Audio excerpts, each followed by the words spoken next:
ఈరోజు ప్రణయ్ కేసు విషయంలో నల్లగొండలో వచ్చినటువంటి తీర్పు ఏదైతే ఉందో ఆ తీర్పు ఒక నేరస్తులకు ఒక కనువిప్పు అనేది కలగాలి, కనువిప్పు కావాలి.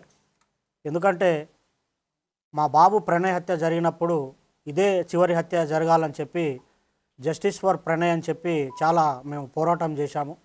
కానీ ఆ హత్య తర్వాత కూడా చాలా హత్యలు జరగటం అనేది జరిగింది. కుల దురంకార హత్యలు చేసే వాళ్లకు, తర్వాత కన్న కూతుర్లను చంపుకునే వాళ్లకు, కన్న కొడుకులను చంపుకునే వాళ్లకు, అవతలి వ్యక్తులను చంపే వాళ్లకు కులం పేరుతోని ఈ యొక్క తీర్పు అనేది కనువిప్పు కావాలని నేను కోరుకుంటున్నాను.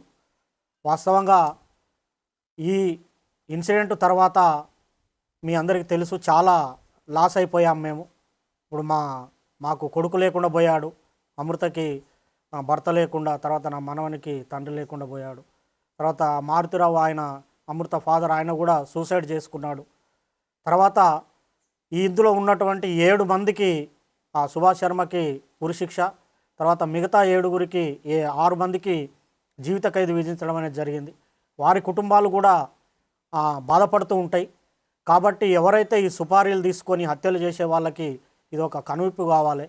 ఏదన్నా ఉంటే మాట్లాడుకోవటం కానివ్వండి, సమస్య పరిష్కారానికి సామరస్యంగా చేసుకోవాలి తప్ప మేనేజ్ చేయొచ్చులే, వాళ్ళకి అంతో ఇంతో డబ్బులు ఇవ్వచ్చులే, మేనేజ్ చేయొచ్చులే అని చెప్పి చంపడం అనేది కరెక్ట్ కాదు.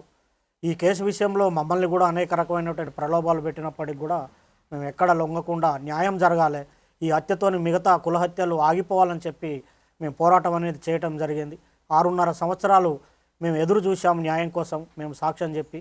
ఇందులో ముఖ్యమైనటువంటి పాత్ర పోషించినటువంటి అప్పటి డిఎస్పి శ్రీనివాస్ గారికి ప్రత్యేకమైన కృతజ్ఞతలు ఈ సందర్భంగా తెలియజేస్తూ ఉన్నాను.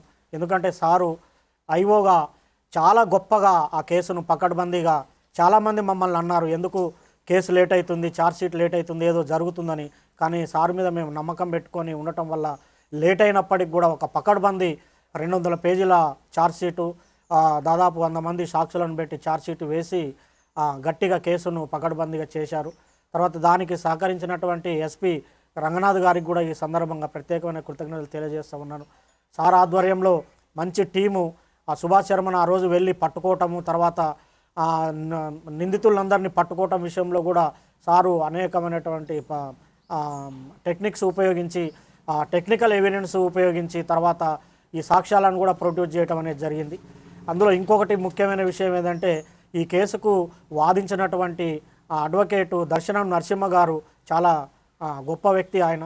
ఎందుకంటే ఆయనకు కూడా ఎలాంటి ప్రలోభాలకు లొంగకుండా ఒక న్యాయం అనేది జరగాలి, ఈ సొసైటీలో న్యాయం ఉండాలని చెప్పి ఆయన కూడా గట్టిగా ఎలాంటి ప్రలోభాలకు లోను కాకుండా ఆయన కూడా చివరి వరకు కూడా న్యాయం కోసం పోరాటం అనేది చేయటం జరిగింది.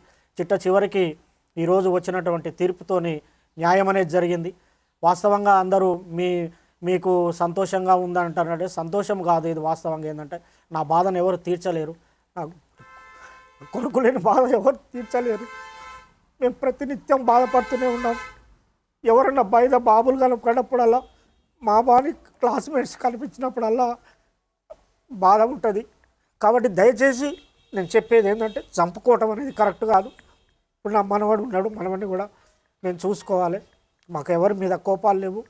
మేము ఈ కేసు విషయంలో సాక్ష్యం చెప్పాము, మా బాధ్యత మేము నిర్వర్తించాం. కేవలం ఈ హత్యలు ఆగాలనే ఉద్దేశంతోనే చెప్పాము తప్ప వేరే మరొకటి కాదని ఈ సందర్భంగా నేను తెలియజేస్తున్నాను. న్యాయస్థానం కూడా కరెక్ట్ అయిన తీర్పిచ్చింది. ఈ సందర్భంగా చివరిగా నేను చెప్పేటి ఒకటే, న్యాయం అనేది ఉంటుంది. పోలీసులు కానివ్వండి, చట్టం కానివ్వండి, న్యాయమూర్తులు కానివ్వండి, న్యాయవాదులు కానివ్వండి ప్రలోభాలకు లొంగుకారు. ఈ దేశంలో, ఈ రాష్ట్రంలో, ఈ సమాజంలో న్యాయం అనేది ఉందని మరొకసారి రుజువందని తెలియజేసుకుంటూ సెలవు తీసుకుంటాం.